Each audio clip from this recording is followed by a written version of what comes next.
नमस्कार दोस्तों, मैं सुधांशु बवेले स्वागत करता हूं आपके अपने YouTube channel blog with Sudhanshu Bawele में। जैसा कि आपको पता है कि हम इस गाड़ी से चैलेंज लेकर दूसरी वीडियो बनाने के लिए आए हैं, जो कि टीकमगढ़ जिले में माता रानी का वो मंदिर जिन्हें हम बगाज माता के नाम से जानते हैं। इस मंदिर की मान्यता यह है कि यहाँ पर जो भी व्यक्ति आते हैं, जैसे सांप, बिच्छू और भी अन्य जहरीले जानवर के काटने पर जो जहर शरीर में फैल जाता है, अगर उस व्यक्ति की सांस चल रही हो और इस मंदिर के पास आ जाए तो वह जीवित हो जाता है, मानो एक नया जीवन प्राप्त कर लेता है व्यक्ति। इसी जानकारी को जानने के लिए हम आ पहुंचे हैं माता रानी के मंदिर बगाज माता। तो चलिए चलते हैं अब हम मंदिर की ओर और वहां पर देखेंगे कि क्या क्या रहस्य छुपे हुए हैं। बताया जाता है कि मंदिर के पीछे एक रहस्यमयी गुफा है, उसका भी एक तथ्य है, उसे जानेंगे हम ऊपर जाकर। महाकालियों में मोर है अखाड़ा, वहाँ किसी के नहीं बन सकी से शोर इतनी कान लगाए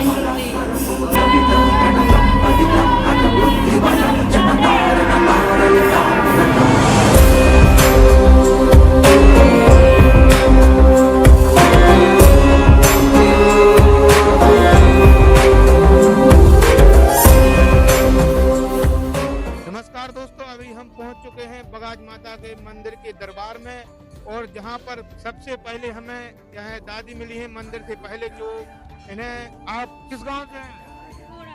तिगोड़ा से। हीरापुर कितने दूर पड़ता है भैया?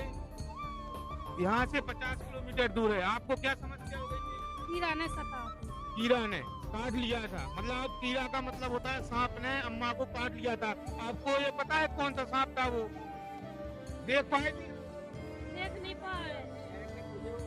अच्छा, पुजेरू थे। अच्छा, तो अब जैसे आप सीधी दवाई के लिए नहीं गए? आपको पहले से पता था इस स्थान के बारे में? पहले से पता है। तो यहाँ पर आने से मतलब आप आए तो आपके परिवार वालों ने परिक्रमा दिए होंगे। कहा जाता है कि 5 परिक्रमा करने पड़ते हैं, मंदिर को घेरा जाता है, और आपको बिल्कुल कहीं दिखाने की जरूरत नहीं, दोबारा आना पड़ता है। अभी हम वहाँ पहुँचे हैं श्री बगाज माता मंदिर के प्रांगण में, और आपको पीछे मंदिर दिखाई दे रहा होगा, और बगल में ही जो आपको घंटियां टंगी दिखाई दे रही हैं टीन सेट के पास में, वहाँ पर सांप बिच्छू के जो मरीज आते हैं वहाँ पर लेटकर, और उनका रोग जो है दोष उन्हें दूर किया जाता है। तो आइए हम चलते हैं, कराते हैं माता रानी के दर्शन। अभी हम पहुंच चुके हैं मंदिर के पास में, और आपको पुजारी जी नजर आ रहे होंगे जो बताएंगे कि अंदर कौन कौन बैठे हैं। पंडित जी, कौन कौन माता बैठी हैं अंदर? माता है लक्ष्मी जी, महाकाली, 64 योगिनी। 64 योगिनी। और पंडित जी, यहाँ की मान्यता है कि सांप बिच्छू के काटने से आदमी जो आते हैं वो बिल्कुल ठीक होकर जाते हैं। 5 परिक्रमा लगा करके घंटा के पास बैठाया जाता है और 5 मिनट में रुजिया भाल हो जाता है। अच्छा, 5 परिक्रमा लगाए जाते हैं और घंटे के नीचे। हाँ हाँ। और ये चावल का जो लड्डू बनाकर करते हैं वो क्या है? तो 5 परिक्रमा लगा करके और घंटा के पास बैठाया जाता है, और भी लड्डू खोए जाते हैं तो उसमें बाल निकलते हैं। कुत्ते के काटने के हैं। अच्छा अच्छा। और माता रानी की क्या क्या कृपा रहती है? यहाँ पर पल्ले भी टंगे हुए हैं। माने गोदी भी माता के यहाँ से भरी जाती है। कोई शक्ति माने काई होते हैं माता के द्वारा, जो भी मनोकामना आदमी लेके आता है उनकी काम सब सिद्ध होती है। पूरी मनोकामनाएं पूर्ण होती हैं। कोई आप लोग बीमारी हो, कोई चक्कर है, कुछ भी हो, हाँ हाँ, घंटा के पास बैठ गए, माता की कृपा हो जाती है। पीछे आपको मंदिर दिखाई दे रहा होगा जहाँ श्री सत्यनारायण मंदिर है, जहाँ पर भजन होते हैं और जो अभी भी चल रहे हैं देसी तर्ज में, बुंदेली तर्ज में। आइए आपको हम सुनवाते हैं देसी भजन।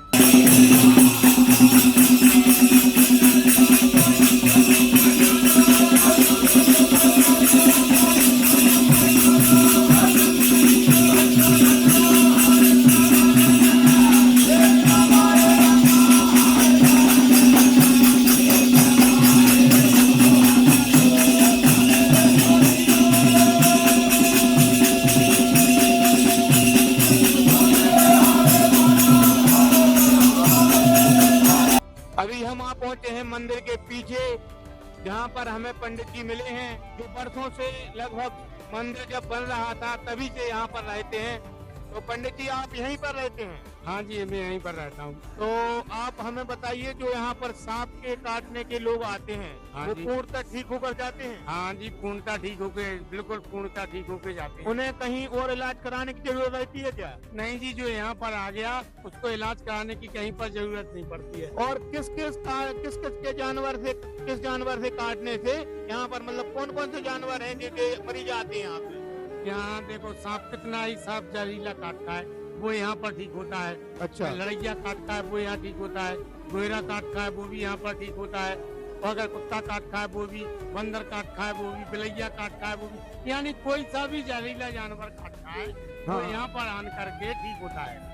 और पंडित जी ये बताइए कि यहाँ पर आदमी लगभग हर दिन आते रहते हैं सांप के काटने वगैरह के? प्रतिदिन आते हैं। अच्छा। हाँ जी, प्रतिदिन आते हैं यहाँ पर, सर्प के काटे, कोई किसी के काटे, प्रतिदिन आते हैं यहाँ पर। अभी हम देख रहे थे आपको, जब आप बता रहे थे, उसे बोल रहे थे कि मान जाओ, उठ जाओ, हाँ जी। और ठीक है भूल हो गई, तो आप क्या कह रहे थे उनसे?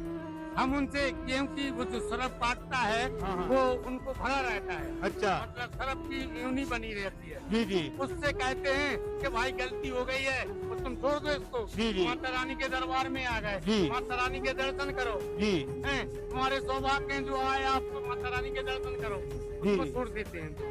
और ये पीछे ये सामने मंदिर के बगल में जितनी घंटियां दिख रही हैं, ये चढ़ाने की है, चढ़ाई है? हाँ जी, चढ़ाते हैं, श्रद्धालु आते हैं। हाँ, हाँ। किसी किसी का जो भला हो जाता है, मनोकामना पूर्ण हो हाँ, जाए। मनोकामना पूर्ण होती है, हाँ। वे लोग चढ़ा जाते हैं। और सोनी माँ की कोख भरी जाती है, जो वहाँ पीछे पल्ले में दिख रहे हैं, वो क्या है? हाँ जी, हाँ, कोई भी अगर किसी भी बच्ची का कुछ मतलब नहीं हो रहा है, हाँ, हाँ। तो यहाँ पर गोद भरी जाती है। अच्छा अच्छा। माता रानी उसको बालक देती है। कुत्ता काटता है, जी। उनको चावल पीस करके जी। उनके लड्डू बनाए जाते हैं, और लड्डू बना करके वहाँ रखे जाते हैं। वो सामने रखे हुए थे? हाँ जी। वो उसको फोड़ कर देख रहे थे परिक्रमा देने के बाद? हाँ जी, उनको इसलिए फोड़ते हैं, जी। अगर उसमें रोम निकला है जी। तो एक बार और झड़ाने के लिए आना पड़ेगा, अगर उसमें रोम नहीं निकला है तो झड़ गया, अच्छा। इसलिए वो लड्डू फोड़ करके रखते हैं वहाँ पर। चलिए पंडित जी, धन्यवाद आपका बहुत बहुत जानकारी देने के लिए। हम आप पहुंचे हैं मंदिर के पीछे, जहां पर एक गुफा के अंदर माता विराजमान है, और जो आपको बगल में दिख रहे हैं वो अखंड ज्योत जलती हुई दिखाई दे रही है, जो कि जब से मंदिर बना है तभी से अखंड ज्योत जलती दिखाई दे रही है। अभी हम गुफा के अंदर से यहाँ से नीचे जाएंगे और उस तरफ निकलेंगे, इसका प्रयास करते हैं, झुक के जाना पड़ता है। और आइए अभिषेक भाई। और अभी हम गुफा को पार करते हुए यहाँ आ गए हो, यहाँ से देखिए उस तरफ निकल जाते हैं, और काफी ठंडक महसूस हो रही है यहाँ पे। और आगे देखते हैं, यहाँ पर एक देवी जी भी विराजमान है, जो माँ काली के रूप में लग रही हैं देवी जी। और यहाँ पर पीछे आप देख सकते हैं, अभी हम मंदिर की गुफा से बाहर आए तो हमें पीछे तरफ जो पल्ले दिखाई दिए हैं वो कम से कम 8-10 पल्ले हैं। इससे पता चलता है कि किसी बहन की सोनी गोद भरी हुई है। जो भी सच्चे मन से श्रद्धा लेकर आते हैं वहाँ माता रानी के दरबार में यहाँ पर सोनी गोद भरी जाती है। और मंदिर के ही बगल में इतना सुंदर नजारा देखने को मिलता है, जहाँ से पूरे क्षेत्र जो आपको दिखाई दे रहा होगा, कम से कम 4 से 5 किलोमीटर दूर की जो भी दृश्यमय चीजें हैं, मंदिर के प्रांगण के चारों ओर हमें जंगल ही जंगल देखने को दिखाई पड़ते हैं, और काफी हरियाली भी है, और छोटे छोटे गांव भी बसे हुए हैं जो कि काफी सुंदर दिखाई दे रहे हैं। और आप परिवार के साथ आते हैं तो आपको यह मनमोहक दृश्य और माता रानी की कृपा से यहाँ पर सभी प्रकार से सुकून संपन्नताएं मिलती हैं। अभी हम मंदिर परिसर में हैं, और यहाँ पर आपको ये 3 सिलपट्टे दिखाई दे रहे होंगे जिस पर चावल पीसा करते हैं। जब भी किसी व्यक्ति को कुत्ता काट ले तो यहाँ पर चावल पीसकर उसके छोटे छोटे लड्डू बनाए जाते हैं, जो घंटे के पास में रखकर और 5 परिक्रमा देकर उसके बाद उन्हें फोड़ा जाता है। फोड़ने के बाद यदि बाल निकलता है तो उस व्यक्ति को दोबारा आना होता है मंदिर पर। यदि बाल नहीं निकलता है तो वह पूर्णतः स्वस्थ होता है और माता रानी के पैर पड़कर आशीर्वाद लेकर वह अपने घर चला जाता है। अगर आप भी इस मंदिर के लिए आना चाहते हैं तो आप सबसे पहले टीकमगढ़ आइए। टीकमगढ़ से सागर रोड पर आना पड़ता है 18 किलोमीटर दूर, जहां पर इस दिव्य दरबार माता रानी का मंदिर स्थित है। आशा करते हैं कि सभी मित्रों को हमारी वीडियो पसंद आई होगी और ऐसी ही जानकारी के लिए आप हमारे YouTube channel blog with Sudhanshu Babele को जरूर सब्सक्राइब करें और लिंक को शेयर करें, लाइक करें, कमेंट करें। अगली वीडियो कहाँ की बनानी है आप हमें कमेंट करके जरूर बताएं। इसी के साथ मिलते हैं हम अगली वीडियो में। धन्यवाद। जय श्री राम, जय बागेश्वर धाम, जय माँ पीता।